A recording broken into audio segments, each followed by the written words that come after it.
Let's see. All right, we got look. Hey, everybody. there he is.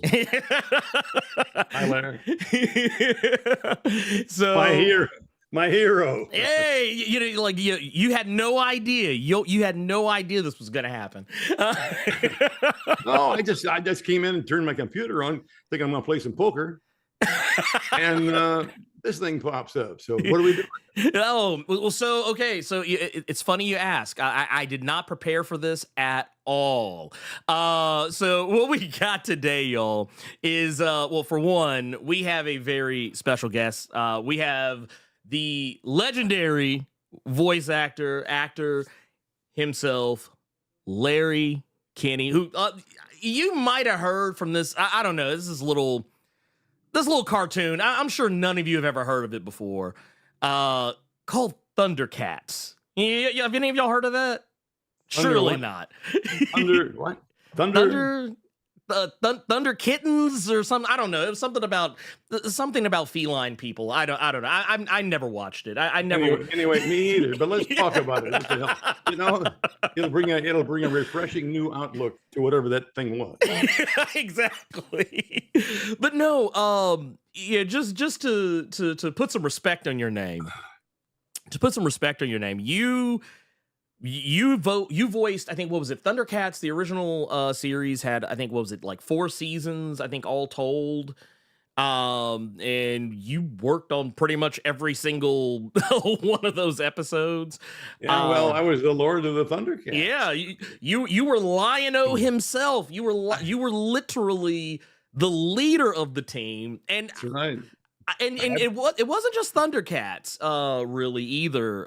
You actually did a lot of work with Rankin Bass. Yes. I know a lot of the people who follow the channel are fans of the Silverhawks. Yeah. You portrayed Bluegrass. I think probably everybody's favorite. Probably everybody's favorite Silverhawk because he was just so cool. Well, thank you very much. Thank you very much, kid. I appreciate that. You know what I mean? See, that's why. See, that's exactly why. That's exactly why everybody loved Bluegrass. Watch this, kid. And see, and I want to just put some respect to your name. You still got it. You still got it. Thank you. At 112. I'm not bragging. But you know, I feel pretty proud of that. Hey, it's one of those things where like, even just speaking with you now, just as casual as we are, I can literally hear like just the hints and the teases of the different characters that you have played, that I would say, not just had an effect on my childhood, but the childhood of a lot of people, obviously. But I know that not even just in the ThunderCats or the Silverhawks, but you also did Tiger Sharks, yeah. Where you played Dolph. A lot of people probably remember that. I know I do. Oh. I vaguely remember. You vaguely remember. It's like, I don't know, it was a thing. Well, there weren't a lot of episodes of that. That was actually... It's 26, I think. It was like 26 episodes, something around that neighborhood. Tiger Sharks was actually a part of the Saturday morning show on ABC, comic strip. There were 4 15-minute cartoons, and Tiger Sharks was one of them. Mm-hmm.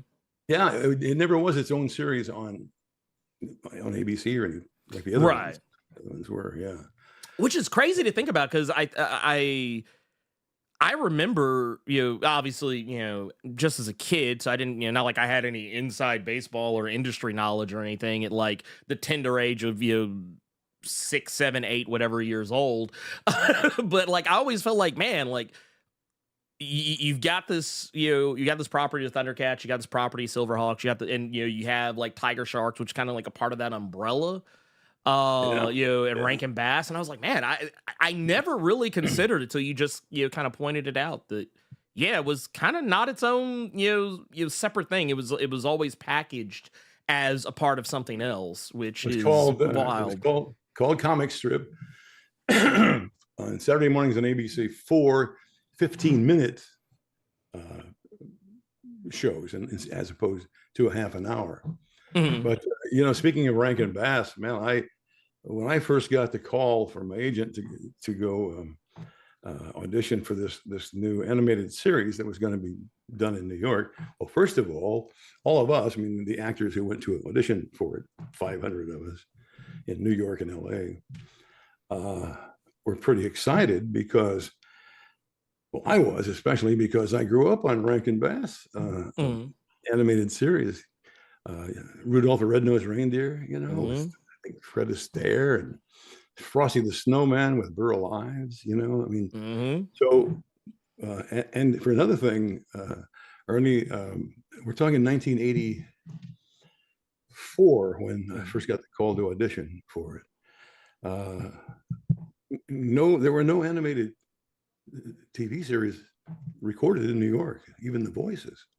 Oh, wow. Well, they were all done in LA. Okay. That's where all the studios were back then, Disney. Well, and that was before,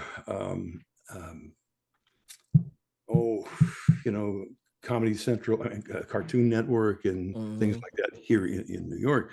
So when we actors in New York started getting calls to audition for a new animated series, we were all going, "Wow, this is great!" We all grew up on, cartoons, and I always loved doing cartoon voices. So I thought, great, and here's a chance to be on one of them, and it turned out to be on not only ThunderCats and Tiger Sharks, and help me out, Well, you got Silverhawks, and Silverhawks.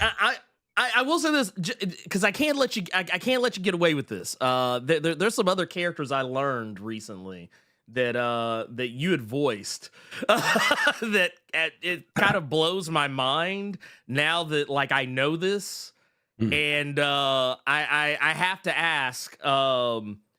No, you don't. Yeah, no, I got to. I got to. Okay, but I don't have to answer. Oh, well, I just thought it was wild because you have.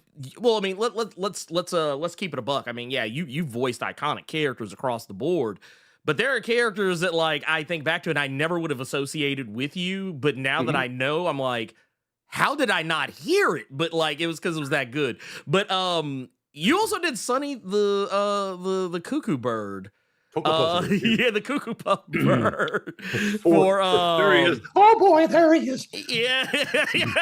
I'm cuckoo for Cocoa Puffs. Yahoo! And still got it.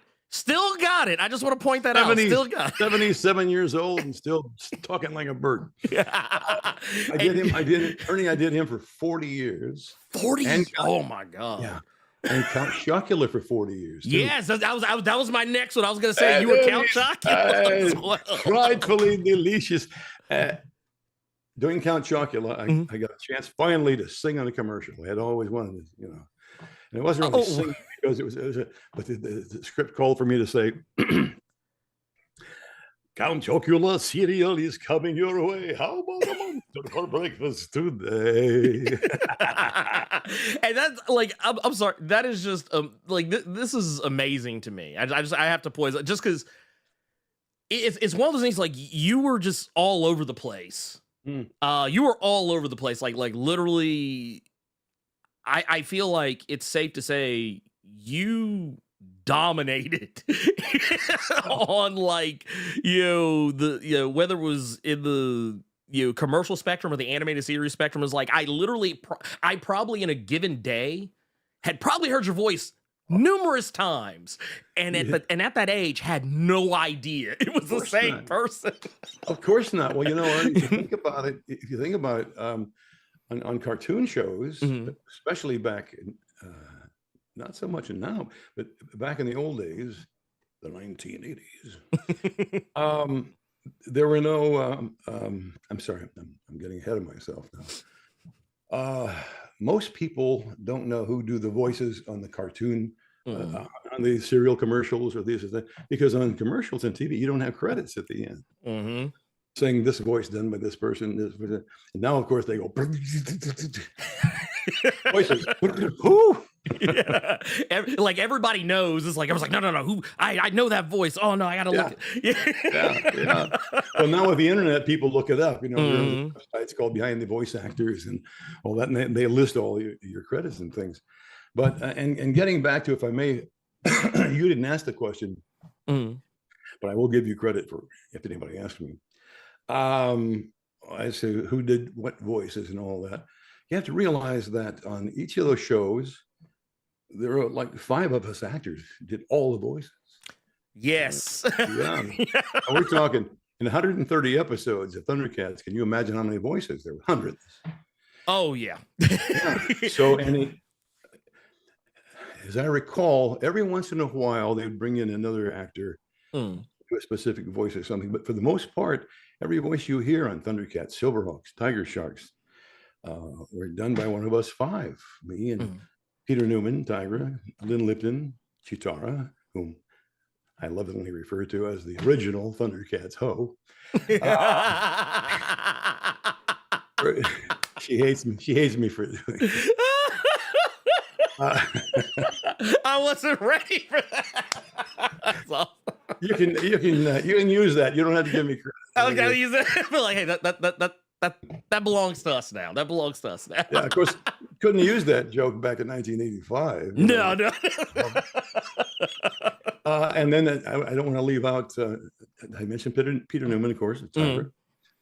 Earl Hammond, Mum-Ra, the Ever Living. Oh yes. And Earl Hyman, Panthro. Yep. So almost every voice you hear was us, you know, trying to find. And as you go along, episode, 130 episodes, they have to write new voices, new characters into the thing. And it comes a point where the director, you're in the studio, and we turn the page and it says, "Who's this buzzsaw?" Or whatever. And our director, Lee Donecker, who's on the other side of the glass, as you know about, would say, "I want to talk to you about that. We're going to have to audition for that." We would audition for those voices right on the spot, you know. Oh, really? Yeah, Earl, give us an idea. What do you think it might be? Larry, and by that time we were a family. You know, we'd been working together so many times, so often, so long. I mean, we did, like I said, 130 episodes of ThunderCats. I think 130 of Silverhawk. We, that same group that I mentioned, were recording together 5-6 years. Because most people, I guess, don't realize, nor should they, that to do 130 episodes of a cartoon series, you don't just work for 130 weeks. You do like 13 episodes, and then you have to give the writers time to write new ones, because when you're starting a cartoon show or any kind of a show on television or Broadway, whatever, you don't sit down and say, well, I'm going to write 130 episodes.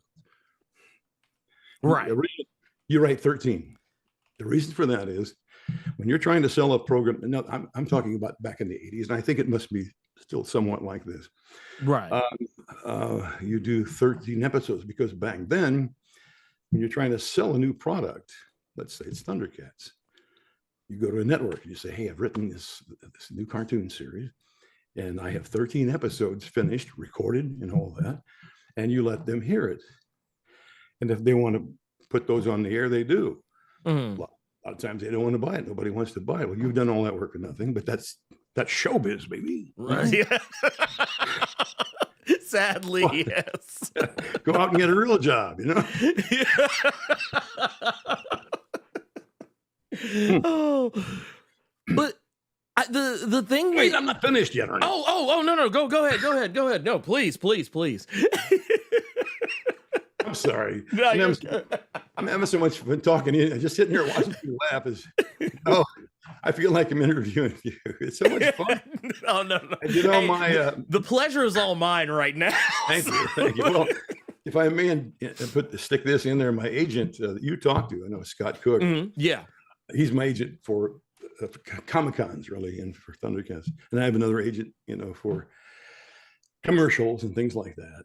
And then I have my big boss, of course, is She's in the other room. She's gonna hear us. She's gonna hear us. Oh my God.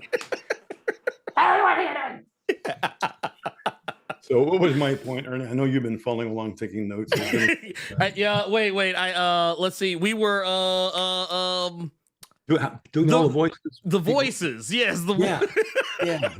Well, when you start out, of course, brand new series is coming to town, ThunderCats. I mentioned how we were all so excited in New York because, so they apparently interviewed hundreds of people in New York and LA for all these parts, and then would you like to hear how the audition thing went? I would love, because I'm curious to know, like, did you get? I mean, obviously you said there was a lot of people that auditioned. Did you get to like see who all else like you were up against, or like, or was it one of those like kind of closed audition type deals? Well, we all know each other, I mean, it's just a very small business, Back then it was.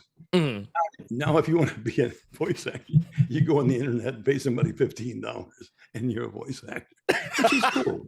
Yeah. Honestly, now that you've said that, I'm sitting here thinking and I'm like, oh, wow. Like, oh, okay. Man, I got $15 right here. Wait a minute. See, okay. Ernie, could you at least wait till the interview is over? Right. Right. I'll wait. I'm gonna hold. We're gonna hold the $15 till the end. If you need a reference, I'll give it to you, dude. I just would rather we. Yeah. So we go to audition, and okay, let's see. I get a call from my agent. Let's say on a Monday, 1985. We started recording 83. Believe it or not, we started recording ThunderCats. Oh man. Didn't go on the air till early 85, but in late 83, we started recording it. For the reasons I told you a minute ago, you don't just record a bunch of them and throw them on the air. You record some, and then if the network says, give me more, you have to allow time for the writers to write new scripts, the animators to animate, the new ones and all that. And the time for us actors to make sure our checks clear before we agree to do more. That's always important. The checks clear. Did you see that? Always important. Did you see that on your screen? No. Wait. What happened? You're going to think I'm nuts, but something on my screen, only on my side, not yours, like a spaceship thing went. Oh, I don't know what that was. You didn't see that? I didn't see it. Okay. I probably didn't either, but I mean, look. There it goes again. Look. Oh, that's what. Oh, you know There's what? one on your side too. I wasn't paying any. It was an emoji. It was the people putting emojis in the chat. I wasn't paying. Yeah. I was thinking about the wrong screen. So yeah, okay. So yeah, you're not going crazy. I'm not going crazy. Yeah, it's normal. Now I don't have to worry about the knock on the door saying, "Come on, Larry, it's time." Come on, it looked right this way, right this. I'm looking at, of course, I was looking at myself, and I see this damn thing going up over my nose. All right, Ernie, bring us down to earth now. Okay, I'll. So there's another one. There's more. Now, can the people tuned in? People tuned in the podcast see those too? Yes, they can. So they get to put them in there. Because I can imagine going online and somebody says, "I'm watching this podcast with Ernie Cumberbund." Or it's not Cumberbund. It's Ernie. What's your last name? Oh, Carruthers. Yeah. Not Cumberbund. Yeah. I mean, honestly, it rolls off the tongue. It does. Kind of rolls off the tongue. I may make that my new middle name. Hey, it could be the new stage name. It could be like when we at the end of the interview, when I hand you the $15 and we get everything set up, that could be the name I give the agent. Whoa, back up. Sorry. At the end of the interview, you hand me what? I can hand you the $15. Get this. Guy wants to pay me $15. Well, no, that's going to be the fees to get so I can be dubbed a voice actor. Did you hear what she said? No, Take it. take it. It's like, wait, do we take cash, check, or Venmo? Venmo, PayPal. Take it. We got to eat, man, you know? But no. But one of the something that you mentioned, and there was a little factoid that I discovered about the process, for how you all recorded ThunderCats that I found really interesting. You were talking about how like you'll do a lot of the different characters. I knew you did more than one, but I didn't know exactly how many. And when I looked it up, I literally just kind of fell back in shock and awe because I was like, oh my God. Like I was looking through, the one that I knew for a fact was, and I know some of you watching at home will know who I'm talking about here. Jackal Man. I knew you did Jackal Man. We must get that ThunderCats. Yeah, there he is. I didn't know that you did. There was another one. Was it Ratilla? Taro. Yeah. Who, believe it or not, was a rat. Right? It's like, yeah. This is breaking news. I just want to put this out here. This is breaking news. You will. None of you have heard this. You're hearing it now for the first time. Please believe it. It is real. Well, we talked about this earlier, Ernie. That there were only 5 or 6 of us in the cast, and there were hundreds of characters. So somebody had to do all the voices, you know. Right. And so I loved it because I've been doing cartoon voices since I could talk. My mother used to tell me, God rest her soul, that from the time I could talk, I would mimic cartoon voices on TV, you know, and not only cartoon voices, but like famous people doing impressions, you know. Okay. He said, when I was 4 years old, I was doing Richard Nixon. I am not a crook. Now here's the thing. Now, actually, if you do the math, the timing doesn't work out. No, I wasn't. But so I love give me as many voices to do as I can, and most of the other people in the cast were too. I mean, this cast was so incredible. Some of the best actors, not just voiceover actors, because as we've talked about, right, there weren't any animated series in New York that needed comic cartoon voices, you know. So they pulled people out of the woods. I think they came to me, or at least asked me to audition, because at that point in '83, I had been doing Count Chocula for 6 or 7 years. I had been doing Sonny the Cocoa Puffs for 6 or 7 years, you know. So, you know, it's funny. This is the first time I've actually ever thought of that. I think maybe when they started calling agents, they started thinking, well, who should we try to get? You know, who does these voices and stuff? I'll be damned. I never thought about that. Oh no, wait, I'm still thinking. See, this is why some people are afraid to interview me. No. Because I go all over. I bounce off the walls, you know, and I love it. It throws a lot of interviewers off. Hasn't bothered you, and I love it. I love it because I am a very scatterbrained individual, so it's very refreshing to me because I can just be like, oh yeah, this thing. Look, I love it. I'm here for it 100%. He's crazier than I am, right?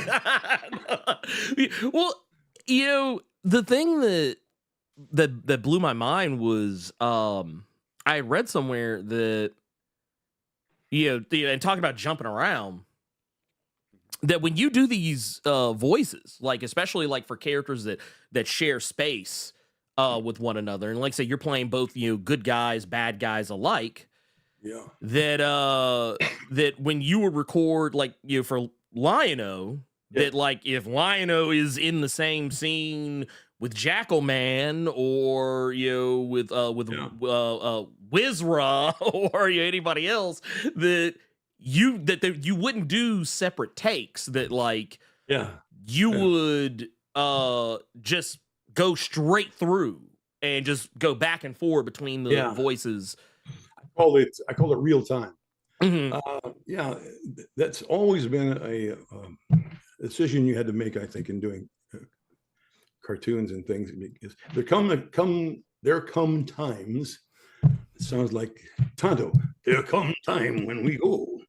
But grammatically, it's correct. There come times. Yeah. Oh yeah. When Jackalman's talking to LionO, and those are both my characters, you know. That happened to all the other actors too. Yeah. So they being, well, Lee Doneker, our wonderful director who directed all these episodes, who passed away, I'm afraid, 10 years ago. Rest his soul.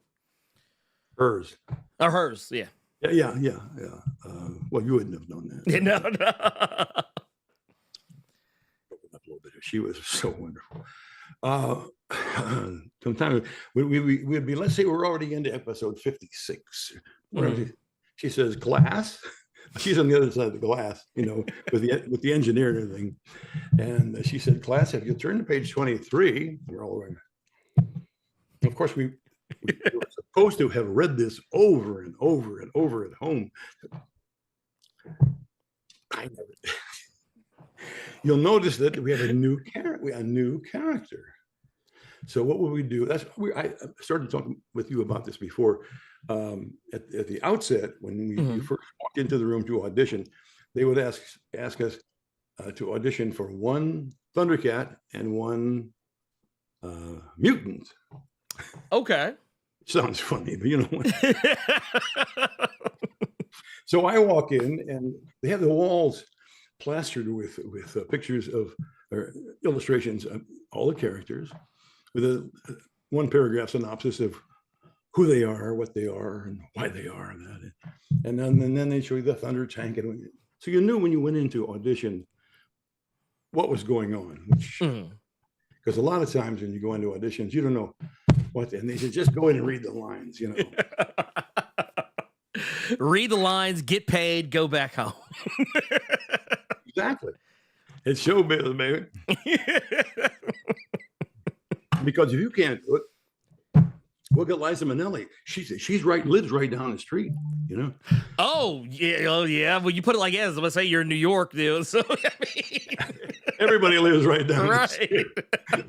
It's like, hey, just send the car, bring her in, and we'll just get her to do it. Yeah.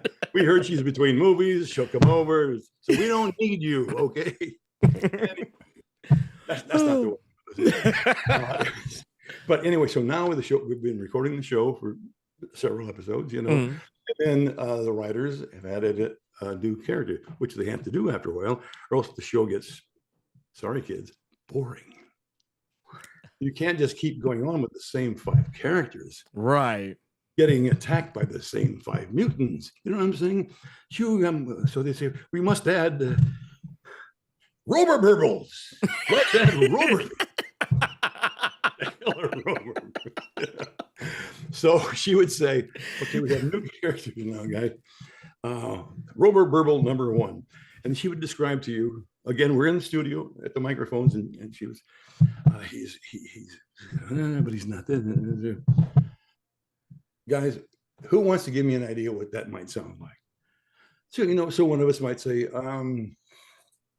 another person might say, and she would decide, okay, you're Robbie Rover Burble.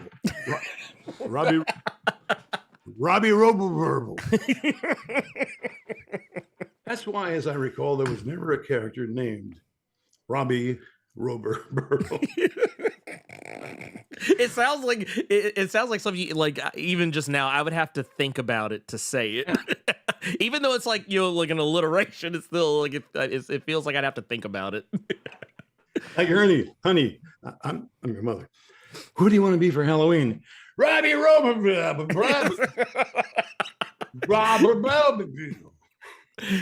Who like how am I gonna tell her what I want to be for Halloween if I can't even say it? Like I can't even say Exactly. it. So that's when you would kind of come up with another. Try to think of something that hasn't been done. Now, when you're getting into 50 episodes, 75, 100 episodes, and you've done all these characters. Excuse me.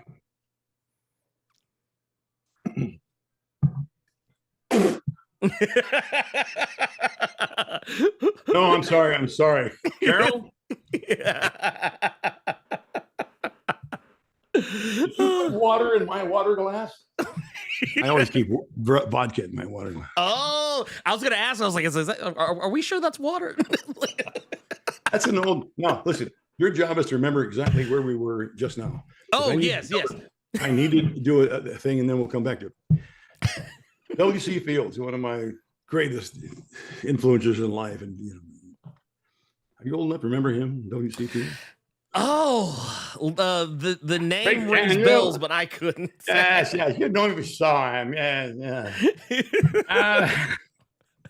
There was a great thing about him. He was a total drunk, but a great comedic actor. Everybody knew he drank on this set, but he would pretend nobody knew. So if they were doing it, he would have a huge glass. Well, kind of like this one, and on the set, water glass. But he'd always have to fill it with vodka.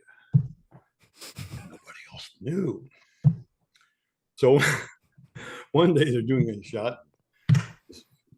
They stopped the tape, and Mr. Fields wants to take a drink, and he goes there with his water glass. Who put water in my water? Are you trying to kill me? Okay, now what did I tell you your job? I was supposed to get us back on track. You were talking about how Lee would get y'all, I guess, in like the mindset for like the the different characters that y'all would play, and like how I'm not gonna lie, it kind of sounds the way I know you kind of like use like a kind of classroom analogy for it, but like it does kind of feel like it feels like you're in school again, and the teacher has called on you, and giving you the pop quiz. Exactly. Well, you're not as dumb as my agent told me you. I have my moments. This is you've caught me on an uncharacteristically good day. If we'd have done this tomorrow or yesterday, I guarantee I would not have been this good. Bullshit. I'll never believe that, because you are so good at this, man. And Thank you. I have no reason to kiss your. I mean to butter your. All of the above. To imply more appreciation for you. See, you put me in it. The whole thing about interviews to me is the interviewer sets the mood. And you see this all the time, like we're interviewing Johnny Depp today, and the first thing out of the interviewer's mouth is something that pisses Johnny Depp. Well, I'm not comparing myself to Johnny. He often compares himself to me, but I'm not doing that. But you know what I'm saying? I love it. You're just so free and open. Well, I know, because I imagine we're talking about cartoon shows, right? Yeah. Well, talking about entertainment. You've probably talked, and the thing is, you've probably talked about this stuff like so many times. You've probably been asked the same question. So I mean, as 3 times. 3 Well, I wanted to be fun. I wanted to feel less like a chore, and like hey, we're just shooting the breeze or whatever. Yeah. You're certainly doing it, man. Doing it. Well, I appreciate it. It's getting very breezy. Well, no, I meant that sincerely, and you're right. I mean, I love doing these interviews, and I do them to promote Comic-Cons and keep the ThunderCats legacy alive and all that, which I love to do. I'm very proud and honored to have been a part of that. I mean, Jesus Christ, there are any people come up to me at Comic-Cons at my table, and my wife cries because they'll come up and they'll say, and I'm about to. They wait in line, Yeah. which I'll never understand, but no. But I mean, people come up to my table. You're familiar with Comic-Con. yeah, oh yeah, yeah. And they look at my pictures and things, and they're very meek sometimes, and they say, I'm not worthy.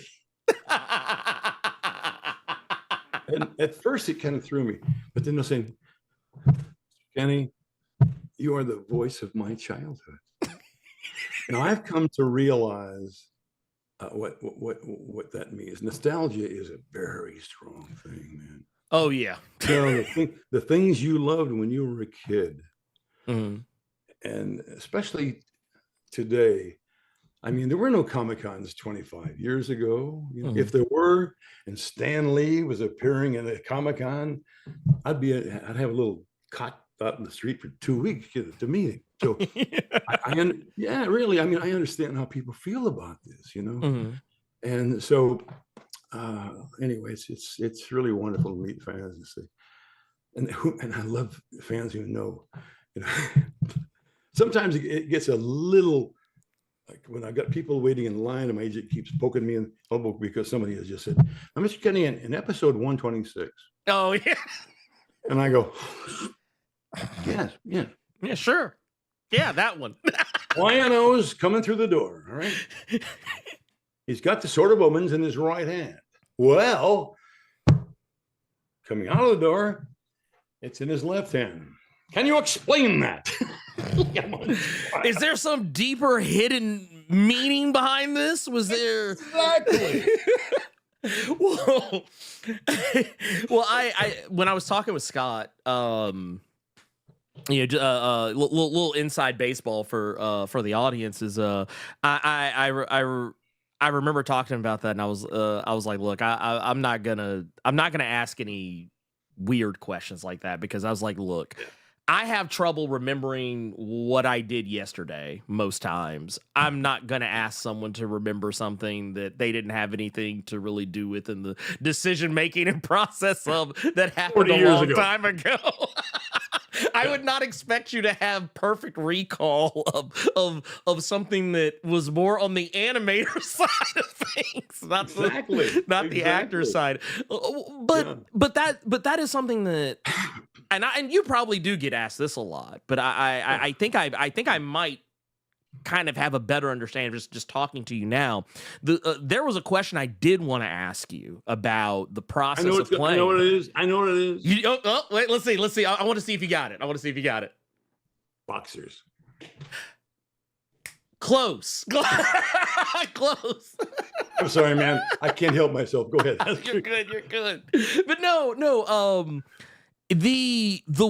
So the thing I think gets lost in translation for a lot of people, if they haven't watched the original series in a long time, was that, I think a lot of times, especially because, usually you're watching these shows, sometimes they would get played out of order, or, maybe you came in on it, late, so you don't have all of the background, and, besides, you're just watching cartoons because you're playing with toys. But one of the things that I always find funny is when I would talk to people and they would sometimes forget that LionO is kind of a unique character, among the Thundercats, just in so much that, he's, to look at him, he's a grown man. Yeah, but not really. He's a child that is in the body that his body was aged up to be a grown man. And I was gonna ask you, like, what kind of mindset that you kind of had to put yourself in to do that, but I feel like I almost know the answer just because you've been such a trip the entire time we've been talking. Thank you. But then you know what, man? You tell me the answer. No, I'm serious, because I think you probably do know what my answer would be. Tell me I feel like you're a child at heart. Like you have like a oh really? To what your... makes you think that? You're right. Well, I mean, like you're just so fun and like. Honey, you call me a child. No. Here's the funniest thing. I'm sorry. No. You're not even married. There's nobody else here. You know what but see, you know what? I would have had no idea. Like I'd be like, man, he's really but no. Come on, finish because I keep interrupting you. No, this is great. What were you going to ask me? No, just I was curious, like, really just the kind of striking that balance of being like a wide-eyed kid who suddenly has responsibility, like the ultimate responsibility, like to be the leader of the last of his, presumably, because that we learned later on there was there was others, but different planet, different planet, but like they're the only ones left of that, right? Like how. Like what kind of mind, like how did you strike that balance of being the wide-eyed kid but suddenly having to be the responsible adult? Like in your I guess, like, was there like a mindset you had to have, or like just a way that you kind of came to that character? I can't even answer it honestly for you, Andy. Well, I'm an actor, and sometimes actors just think this is how he would act. I couldn't explain it to you. I couldn't explain how I got that inspiration. And the craziest thing, Ernie, is, and you may not believe this, but 2 hours ago, my son just hooked up Netflix on our brand new smart TV. Ooh, see, you're getting closer on that technology. You're gonna be, before too long, you're gonna be telling us how it works. It's incredible. You have one, because before that we had like a 19-inch black and white, and no, but I actually, seriously, I was watching. Now we have Netflix, and I just want to see what it looked like on this 56-inch TV my kid bought me for Christmas. And it was the first episode, Exodus, where, as you know well, they had just gotten in a rocket ship and left, not Thundera, because it was exploding.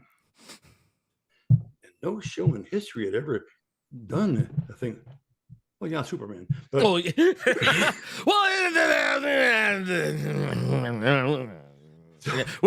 I'm gonna. We'll say the ThunderCats did it. I think ThunderCats did it better. I think they did it better. I'll say it. I'll say it. So I was watching that, and I've done interviews and stuff, gone to Comic Cons for it's almost 40 years now, for Christ's sake. And you do Q&As, question and answer. I don't mean to explain that like you would know what it means. Hey, it's always someone's first time, so. Exactly. I do. If there's one thing I don't want to be, it's exclusive. You know what I mean? Right. And so I'm watching it, and I heard myself, the first episode of Exodus, where they first wake up LionO from that little, he's been asleep for 1,000 years. And Chitara, I never noticed before, but how hot she was standing next to the thing. She said, LionO, time to wake up. But he's going, and I'm going, whoa. I mean, personally watching, because he looks up and in this level, oh yes. Actually, you point out I never realized this as a kid, but I was like, they're all naked. I was like, they're not wearing clothes. They were in the first, but you didn't really, what am I doing? You didn't really see anything. You're right. It was tasteful. Believe me, I looked for it. It was tasteful. It was it was all like the skin tight things that had no bulges in it. But anyway, So you asked, and I remembered because people ask me a lot of times, how did you differentiate between LionO, who was really only the mentality of a 7 or 8 year old, and then he gets to Third Earth and he's the Lord of the Thundercats. And I said, for me, the most difficult part was the voice, obviously. Well, first of all, LionO's voice was never a cartoon voice. They, being the producers, they didn't want cartoon voices for the Thundercats. They didn't want, they wanted cartoon voices for the mutants. Right. You know, the bad guys. Like Slithe and all of them. Yeah, Slithe. We must get the Thundercats, Oh. So they wanted to go into audition, use your own voice, which sounds like it makes it just so easy for you. But then when they tell you, okay, on this page, this is the very beginning, we want your voice as a 7-year-old. So I remember saying, geez, I got a Count Chocula commercial. I really have to get that. But I watched it. I had been doing Count Chocula and Cocoa Puffs for years before I did. And not Skittles, I don't think. Skittles was much later, but I've been doing them for 30 years. You know? Oh, see, now that I didn't see, you just blew my mind there because I didn't know you did Skittles. You know that? I did not know that. That I did not know. I'm still doing it. Listen. Feel the rainbow. Taste the rainbow. Oh, well.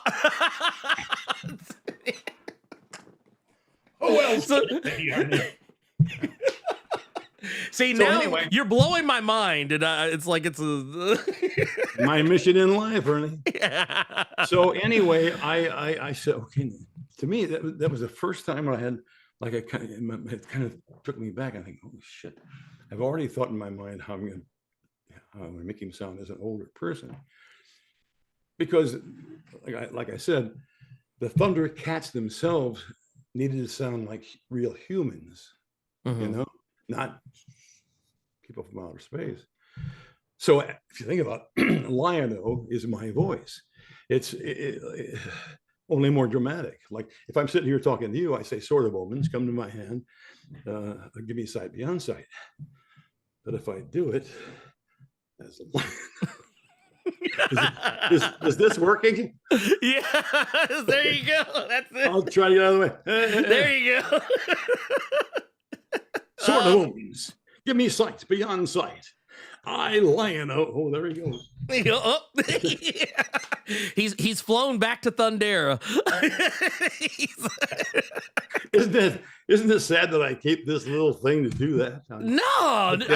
Well, for me, it was always kind of hilarious because I remember when Dynamite had earlier last year had brought back the Thundercats as a comic book series. Yeah.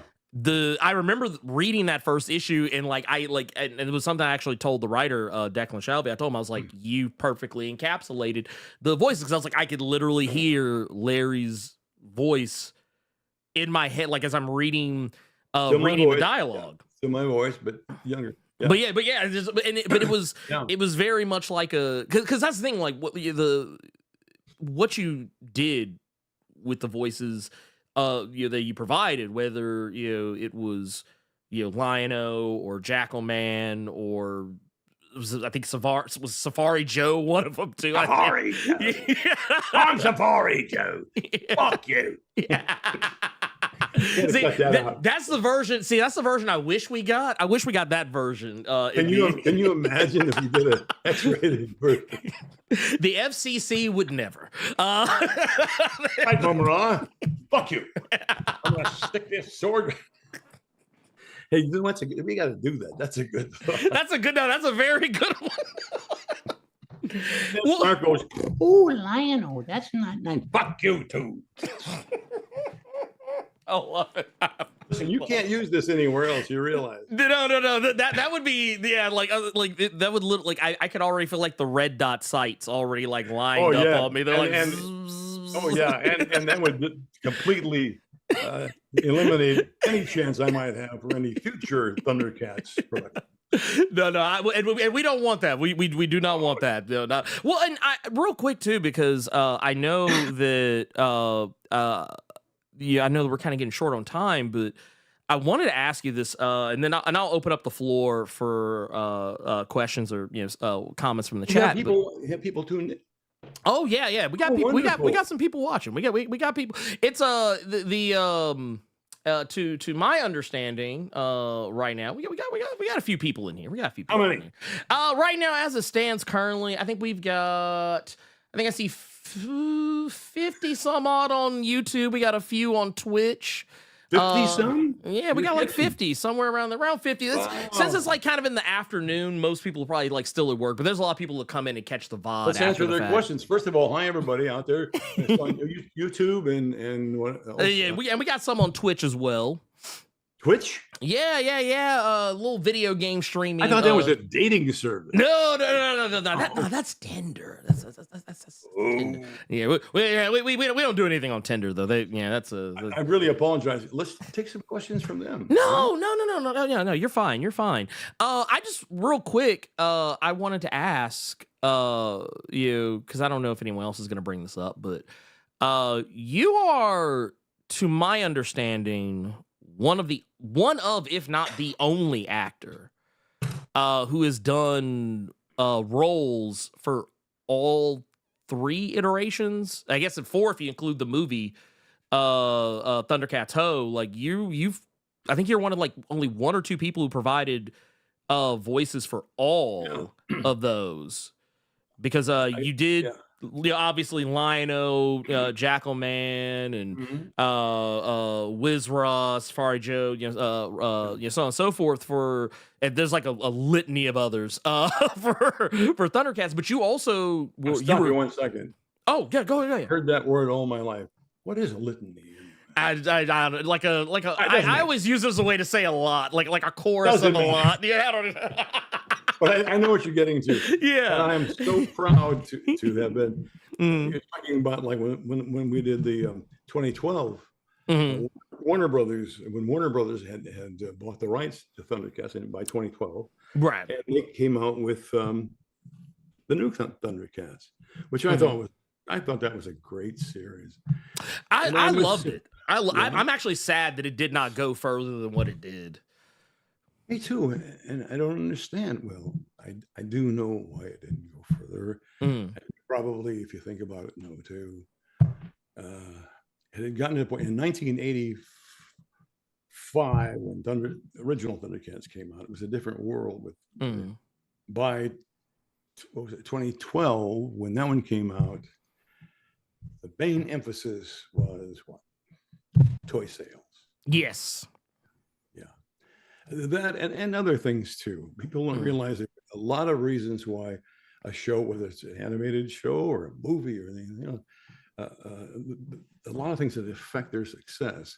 And one of the most important ones, especially for an animated series, a cartoon series, let's say, is a promotion. Gotta promote it. And I don't want to mention names, but Cartoon Network put the damn thing on like Mondays at 4 in the afternoon. Didn't promote it, So Cartoon Network had a bad. I knew I'll never work for you again, but I'm 77 years old. How long am I gonna last?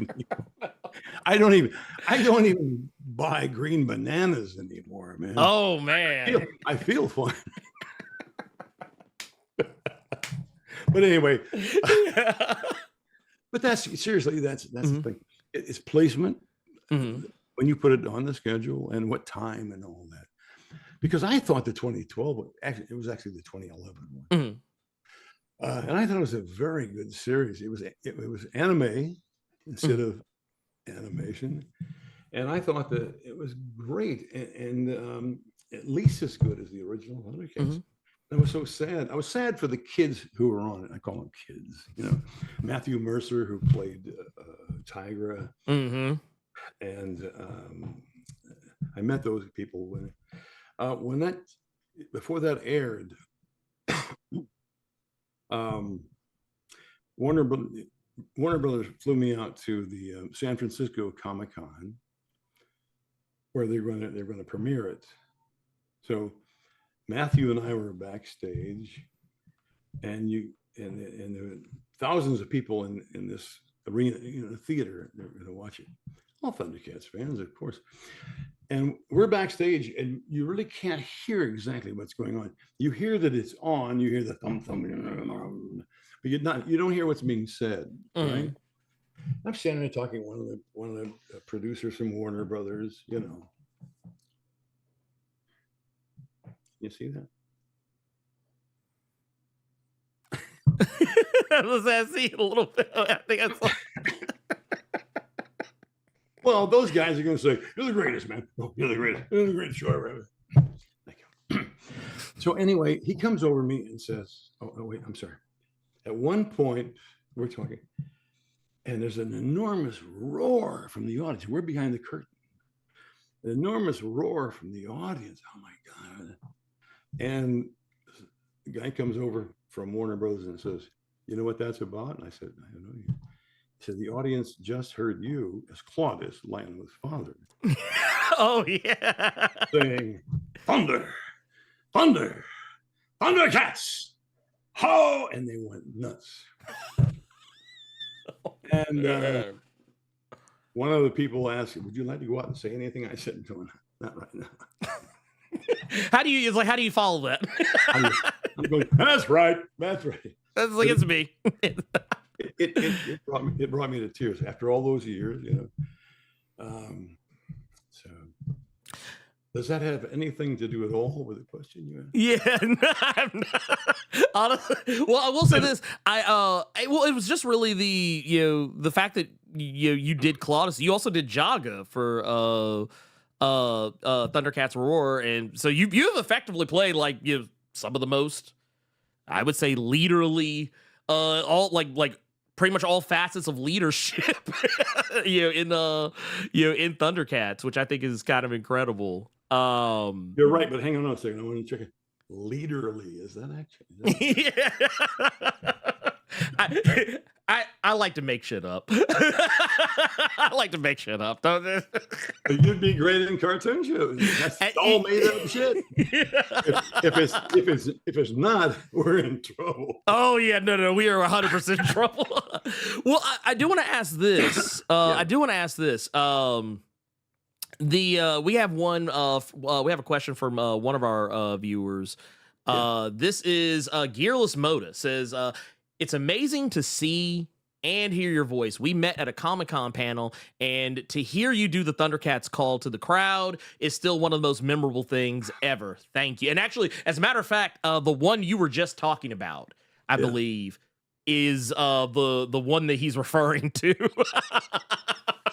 So the synchronicity of it all is pretty awesome. But thank you. Is it Gearless? Yeah, Gearless Mo. I remember him. Or her. Yeah. All of the above. It's always amazed me how people come to Comic-Cons, and I'm sure your audience knows what we're talking about. We say Comic-Con, where they wouldn't be tuned into you, right? Yeah. That didn't sound right. Too. Well, I mean, honestly, sometimes I actually do have people who have no clue what the heck I'm talking about half the time that do watch. They're called my family. But they've heard what a wonderful show and how funny it is, and said, well, they wouldn't know. Yeah, it's just people like my like my mom and my aunts and uncles and whatnot. They have no clue. See how close I can get to this thing before we come to really have none. Fearless, thank you. And I know what they're talking about. At Comic-Cons, of course, people come up and want me to sign their sword,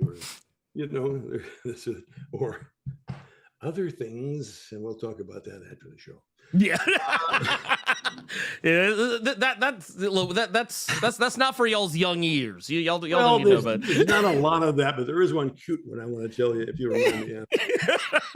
What was his actual question? So no, he just wanted to say something. Just throw it out there that he had met you before. He was at a Comic-Con. Mm-hmm. Yep.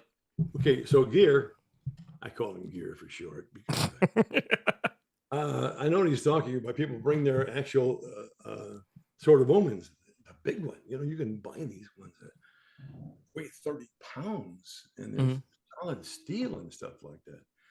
So they bring it in for me to sign, and I love it. And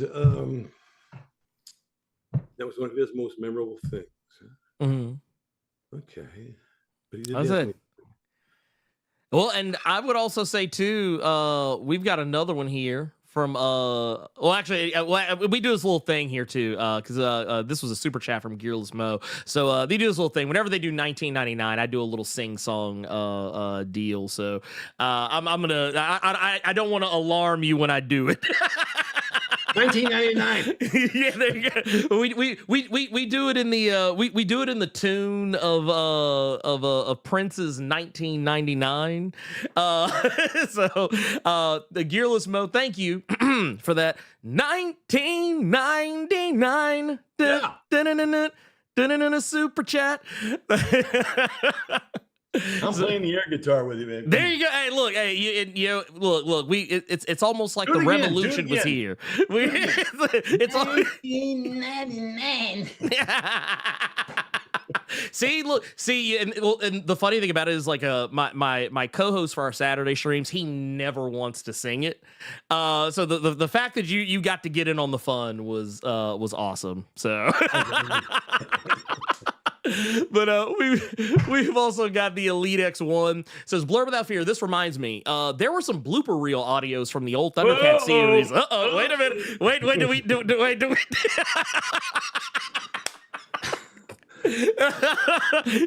He wanted to ask if you were you ever a part of those? Had nothing to do with it, man. He's like, was not me. I was at the bank that day, man. I didn't. No, I love this.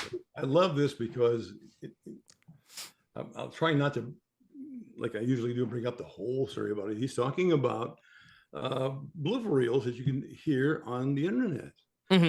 Well, as you may recall, there was no internet when we recorded ThunderCats. We're talking about 1984, 85, nothing like that. So my son Tanner, who was born in 1984. In about 2000 something, comes up and he says, "Hey Dad, have you seen those bloopers, the ThunderCats bloopers on the internet?" And I said, "What?" He said, "Yeah, come on, listen. There's outtakes from you guys, you know." And he was at a lot of recording sessions. I always took my kids to recording sessions, you know. And then I wrote them off on the IRS thing. But hey, wait! I think you just gave us the inside baseball. Inside baseball. So he said, "Have you heard the outtakes?" And I said, because I knew what he was talking about. I said, "No." What? He said, "Listen to this," and hit the button. I went, "Oh, You've heard them, right? Everybody's heard them." Oh, well, yeah. Today they are so lame and not offensive, you know, unless you're a Mormon or something. No offense to my Mormon friends. Yeah, I'm sure I'm sure some of them are nice people. Well, actually, I don't have any Mormon friends. So I don't either. So he plays them for me. I was seriously, I was devastated. I said, "Oh, you know what they said? What they sound? You want to do a couple? Come on, Ernie, do a couple." No, I don't know. What the fuck is a samoplan? Oh, right? I don't. Driver, show us your tits, baby. I was actually devastated because I said, "Oh my God!" And he said, "What's the matter, Dad?" I said, "God, Dad, I don't want the kids to hear that on the internet that because the Thundercats are their heroes. Mm-hmm. I don't want the kids." He said, "Dad, those kids are 35 years old now, and they're going to love it." He was right. He was right. And I said, "Okay, but if I get one email that says, 'Oh, LionO, you've let me down.'" The funny part is the funniest outtakes, which I've never heard anybody mention, are the Silverhawks outtakes. See, now those are the ones that I never I did not know about those. Oh, I did not know about. Can I tell you one? Go, please. Well, please. Ernie, you and I are lifelong friends. Of course. And sexual partners. Yes. And, yeah. Nothing wrong with that. No, not at all. Hey, what's consensual romance between friends? Exactly. And I got nothing against gay people. No, not at all. For me, I just don't want to wake up with a hairy leg in my face. Here's the thing. No, seriously, there was one on Silverhawks, which I think is the funniest thing ever, but people are going to say that's disgusting. With the Silverhawks, mm-hmm.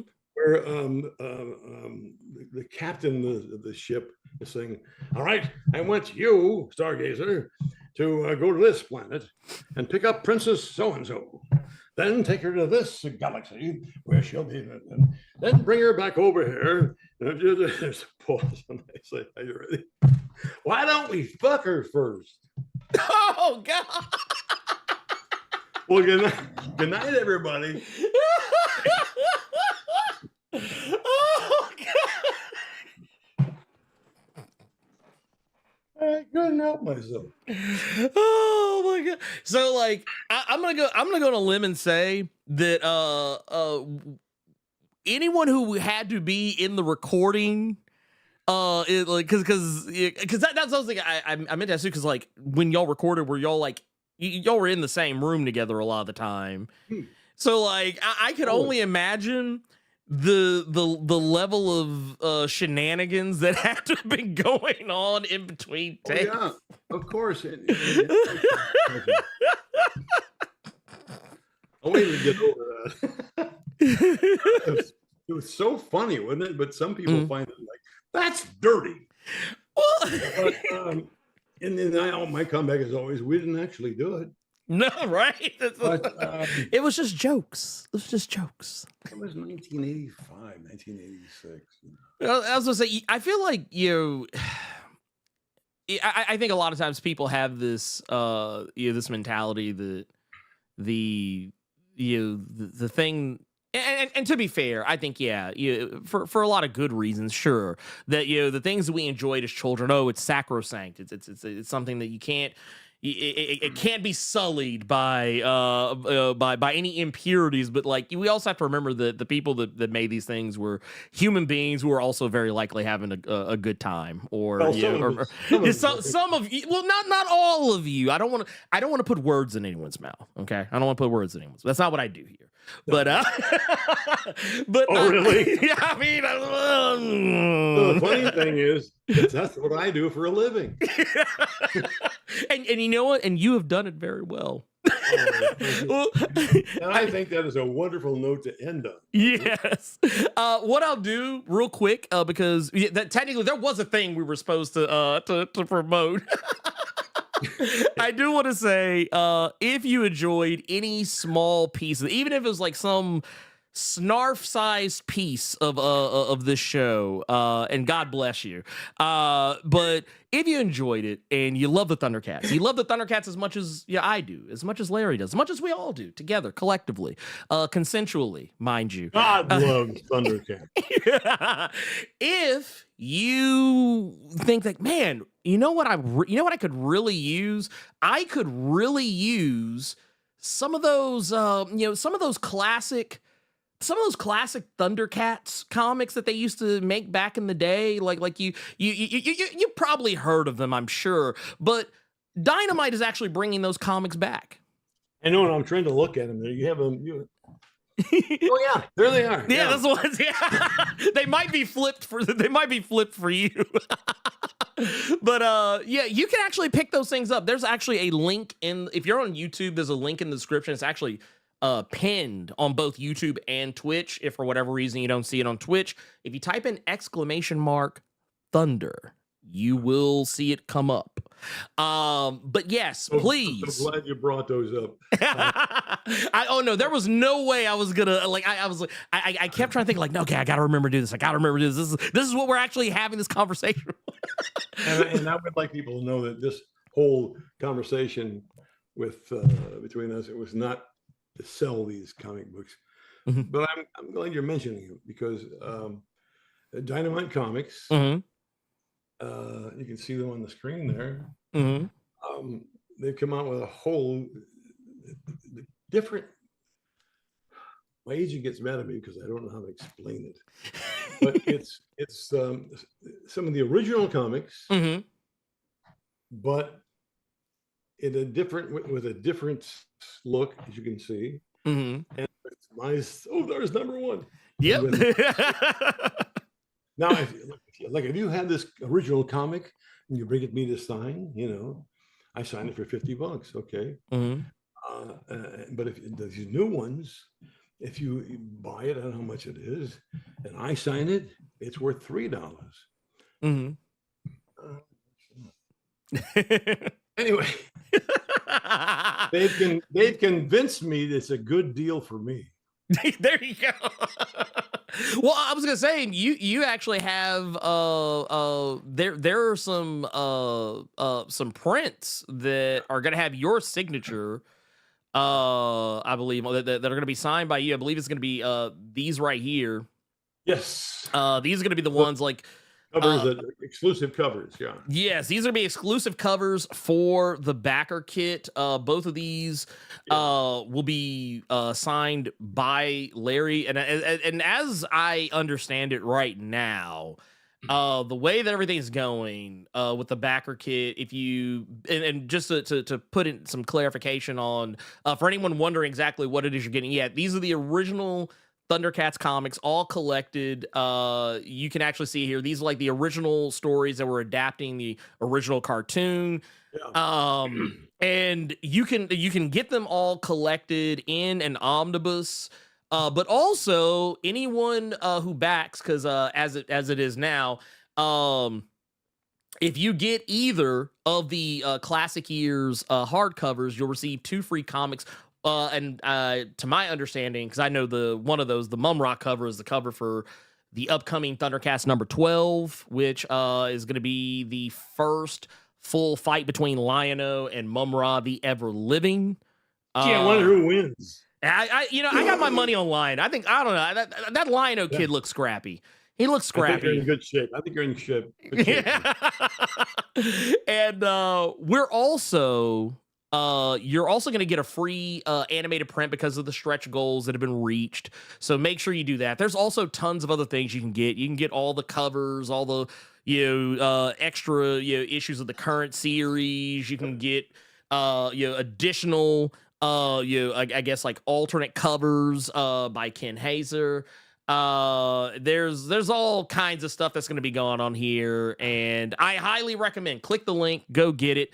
Because I can tell you right now, this is your only opportunity to get them, and at least with all the bells and whistles that they are going to come with. I would just gonna put that out there. So get them while you can, and make sure if you do, tell Tell them Blur Without Fear sent you over there. Good job. Good job, man. I have to say that I love that you said that, and they're doing that and everything. And I love the comics and all that. I'm always a little reticent to be.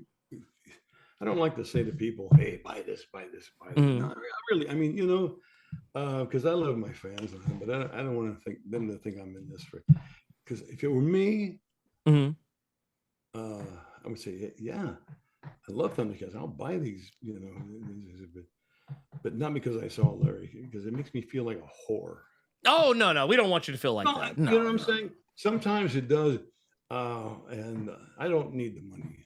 I get $300 a month in Social Security. I get.